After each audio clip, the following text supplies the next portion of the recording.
दोस्तों सन 1860 में ब्रिटिश सरकार के नुमाइंदे हिंदुस्तान पहुंचते हैं, यानी कि अंग्रेजी हुकूमत जो आई है वो सन 1860 में हमारे भारत के अंदर, हमारे इंडिया के अंदर वो लोग आए हैं। तो उस वक्त में क्या होता था कि हिंदुस्तान के अंदर बहुत ज़्यादा गरीबी थी, गाड़ियां नहीं हुआ करती थी, मोटरसाइकिलें नहीं हुआ करती थी और चार पहिया वाहन भी नहीं हुआ करते थे। बहरहाल कहने का मकसद ये है कि सिर्फ और सिर्फ अंग्रेजों के पास ही गाड़ियां होती थी। उस वक्त की जो लग्जरी गाड़ियां मानी जाती हैं वो उन लोगों के पास हुआ करती थी और हिंदुस्तानियों के पास, यानी कि हम लोगों के जो पूर्वज थे, हमारे दादा परदादा आबाओ अजदाद, उन लोगों के पास सिवाय बैलगाड़ियों के और कुछ नहीं हुआ करता था।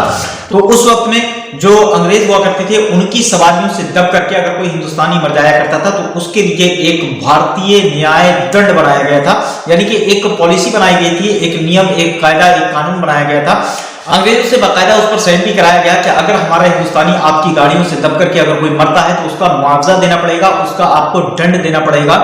जो मृतक है उसके मृतक के परिवार वालों को, मृतक के जो भी नॉमिनी रहे होंगे तो उन लोगों को आपने दंड देना होगा। उस वक्त में क्या दंड रहा हो, बहरहाल इसके बारे में तो मुझे कोई नॉलेज नहीं है, फिलहाल मैंने जो पढ़ा है वो यहीं तक है कि सन 1860 में अंग्रेज यहाँ पर आए तो उस वक्त में जो एक्सीडेंट हुआ करते थे, अंग्रेजी हुकूमत की जो गाड़ियां हुआ करती थी, जो फोर व्हीलर हुआ करती थी, जो चार पहिया वाहन हुआ करते थे, उनसे अगर कोई एक्सीडेंट होता, कोई हिंदुस्तानी अगर मारा जाता तो उस पर जो है भारतीय दंड संहिता के कानून के तहत उनको मुआवजा देना होता था और वो मुआवजा जो उस वक्त की हुकूमत थी, जो सरकारी थी, वो दिया करती थी। दौरे हाजिर में एक नया कानून निकल करके आया है जिसको हिट एंड रन कहा जाता है और इस कानून पर इतना बवाल है कि सिर्फ यूपी ही नहीं बल्कि यूपी से लेकर के बिहार तक, दिल्ली से लेकर के हरियाणा तक, पंजाब से लेकर के मध्य प्रदेश तक, अहमदाबाद से लेकर के गुजरात और राजस्थान के हर इलाके में हर चप्पे को जाम कर दिया है। किसी और ने नहीं, मियां उन्हीं ड्राइवर लोगों ने जो इस नियम के अंतर्गत आते हैं, जो इस कानून के अंतर्गत आते हैं। दरअसल में मामला कुछ ऐसा है, जो कानून आया है जिसको हिट एंड रन के नाम से नाम दिया गया है, हिट एंड रन लॉ कहा गया है। ये कानून कुछ ऐसा है कि जिस कानून को लेकर के ड्राइवरों के अंदर, ट्रक जो खासतौर से जो ट्रक ड्राइवर होते हैं उनके अंदर हड़कंप मचा हुआ है और वो लोग इसको कहीं से कहीं तक एक्सेप्ट करने वाले नहीं हैं। अच्छा, वो ड्राइवर इसको क्यों एक्सेप्ट नहीं करना चाहते? तो चलिए पहले समझ लेते हैं हिट एंड रन कानून है क्या। दरअसल में ये हिट एंड रन लॉ आने से पहले अब तक जो भी मुकदमे दायर हुआ करते थे, यानी कि जो ड्राइवर वगैरह होते हैं, ट्रक ड्राइवर होते हैं, बस ड्राइवर होते हैं या फिर कोई और परिवहन जो मतलब जो बड़े वाहन होते हैं, उनसे अगर कोई एक्सीडेंट हो जाता था, हालांकि एक्सीडेंट कोई जानबूझ कर नहीं करता है, धोखे गाहे बगाहे इत्तेफाक या प्रकृति के नियम के हिसाब से या फिर कोई और वजह रही हो कि जिसकी वजह से अगर कोई एक्सीडेंट हो जाया करता था तो उस वक्त में क्या होता था कि आईपीसी की धारा 304(1) के तहत मुकदमा दायर हुआ करता था। उसमें जो भी मुआवजा हुआ करता था वो गाड़ी मालिक जो होता था वो भी भरा करता था और साथ ही साथ ड्राइवर को उसमें सजा हुआ करती थी। वो न्यायाधीश से फैसला हुआ करता था कि उसको सजा क्या बनेगी। लेकिन अब जो नया कानून आया है, इस नए कानून में कुछ बहुत सारे बदलाव किए गए हैं। अब जो नया कानून आया है उसके तहत जो भारतीय दंड संहिता था उसको बदल करके उसका नाम चेंज कर दिया है और उसको कर दिया है भारतीय न्याय संहिता और इसको दो हिस्सों में मुनकसिम कर दिया है, यानी कि दो सेक्टरों में इसको बांट दिया गया है, सेक्शन ए और सेक्शन बी। इसमें सेक्शन ए में यह कहा गया है, साफ साफ लफ्जों में बताया गया है कि अगर कोई परिवहन चालक, अगर कोई वाहन का चालक है, मान लीजिए ट्रक है,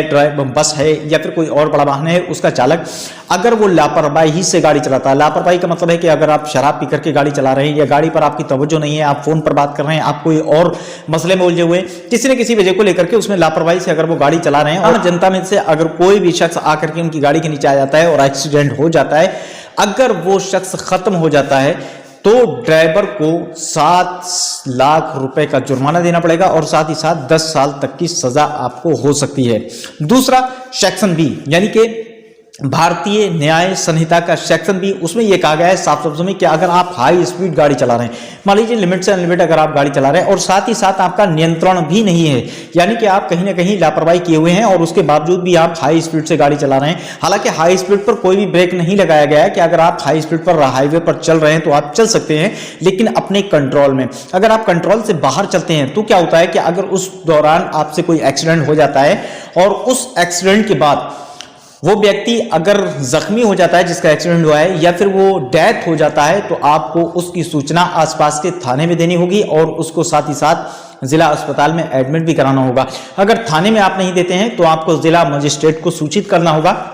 अन्यथा आपके ऊपर कार्रवाई की जाएगी और कार्रवाई में आपको 7 लाख रुपए का जुर्माना और 10 साल तक की सजा हो सकती है। तो दोस्तों यही वो कानून था कि जिस कानून ने ड्राइवरों की नींद को हराम कर दिया, ड्राइवरों की आंखों से नींद छीन ली है और साथ ही साथ सरकार को भी कहीं ना कहीं बेचैन कर दिया है, क्योंकि ये जो कानून आया है, इस कानून से जो हड़ताल हुई है, ट्रक की हड़ताल हुई है, बसों की हड़ताल हुई है और बड़े परिवारों की जो हड़ताल हुई है, उससे खासा असर देखने में आया है आम जन के ऊपर, क्योंकि इससे रसोई या गैस भी महंगी होने लगी है, दूध भी महंगे होने लगे, सब्जियां भी महंगी होने लगी। भाई जब ट्रांसपोर्ट नहीं होगा तो जाहिर सी बात है कि हर चीज महंगी होने लगेगी। अगर सिर्फ और सिर्फ इसी बात पर चर्चा की जाए कि गवर्नमेंट को कितना नुकसान हुआ है, तो दोस्तों 150 करोड़ का पर डे का गवर्नमेंट को नुकसान हुआ है। इन 3 दिन के अंदर 450 करोड़ का गवर्नमेंट को नुकसान हुआ है, घाटा हुआ है। इसी को चलते हुए ड्राइवर जो थे वो अपनी जिद पर अड़े हुए थे कि ये जो कानून आया है इसको वापस लिया जाए, इस कानून को कहीं से कहीं तक भी एक्सेप्ट नहीं किया जाएगा। इसी को देखते हुए, क्योंकि ड्राइवरों की बहुत सारी जिद थी और ट्रैफिक जो है पूरी तरह से अस्त व्यस्त हो गया था और जो यातायात है वो बिल्कुल एकदम से ठप हो गया था। जो लोग जहां जाना चाहते थे वहां जा नहीं पा रहे हैं।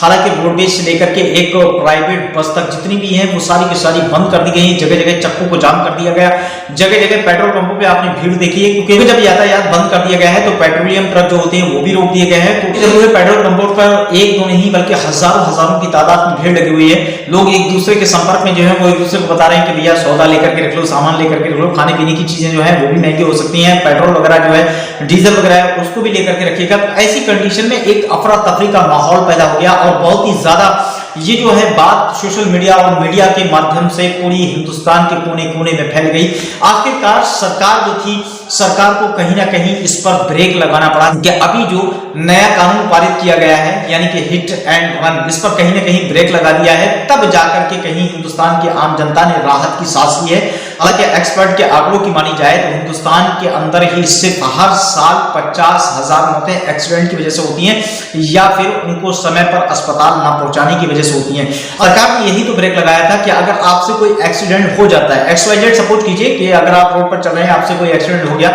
और एक्सीडेंट होने की कंडीशन में आप जो है घबरा करके अपनी गाड़ी वहीं पर छोड़े और भाग गए, और जो आदमी जख्मी हुआ है, जिस व्यक्ति का एक्सीडेंट हुआ है, आपकी गाड़ी के माध्यम से आपने उसको मरता हुआ छोड़ दिया, तड़पता हुआ छोड़ दिया, तो ऐसी कंडीशन में क्या होगा कि आपके खिलाफ मुकदमा दायर किया जाएगा और उस मुकदमे में आपको 7 लाख रुपए का जुर्माना और साथ ही साथ आपको 10 साल तक की सजा हो सकती है। बस यही कानून था। और जो ट्रक वेलफेयर एसोसिएशंस हैं, बहुत सारी ऐसी कम्युनिटियां हैं बनी हुई कि उनका मानना यह है कि ये कानून अगर पारित हो गया तो ये कानून न सिर्फ लापरवाही से गाड़ी चलाने वालों पर आएगा और कि ये सब पर एक जैसा होगा। यानी कि आप अगर नियम और कायदे कानून के हिसाब से भी अगर हम लोग चल रहे हैं, तब भी अगर हमसे कोई एक्सीडेंट हो जाता है धोखे से या कोई आदमी हमारे आगे अचानक से आ जाता है और एक्सीडेंट हो जाता है, तब भी ये कानून हमारे ऊपर लागू किया जाएगा। तो ऐसी कंडीशन में इस कानून को कतई बर्दाश्त नहीं किया जाएगा। यही वजह थी कि पूरे हिंदुस्तान के चक्के जाम कर दिए गए हैं। पेट्रोल पंपों पर बेहताशा भीड़ नजर आ रही है। मार्केटें गुलजार हैं, लोग डरे हुए हैं, लोगों के अंदर खौफ है,